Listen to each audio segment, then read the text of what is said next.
Le sommet UE-Chine d'avril nous a laissé une impression amère que dans notre dialogue avec le géant chinois, la question des droits de l'homme, celle des minorités religieuses et ethniques a été une fois de plus éludée.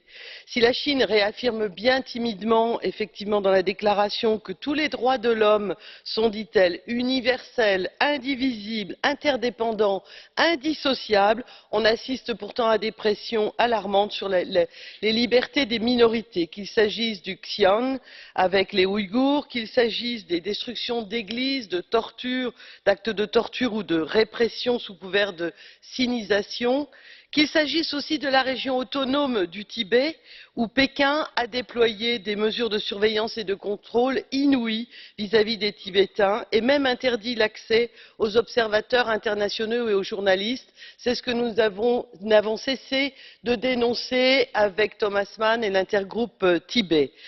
C'est à notre continent européen non pas de donner des leçons mais de montrer que les droits de l'homme ne sont pas négociables. Et c'est le sens de la résolution. Je voudrais profiter, cher Président, de cette intervention qui sera ma dernière dans l'hémicycle au terme de 3 mandats, pour remercier chaleureusement et très sincèrement tous les collègues, toutes les équipes géniales avec lesquelles j'ai eu l'occasion de travailler, tous les services du Parlement. Ces 15 années passées au service de l'Europe ont été pour moi vraiment très riches grâce à eux tous, et je poursuivrai ce combat au service de l'humanisme et de l'Europe. Merci, Président, de m'avoir laissé quelques secondes.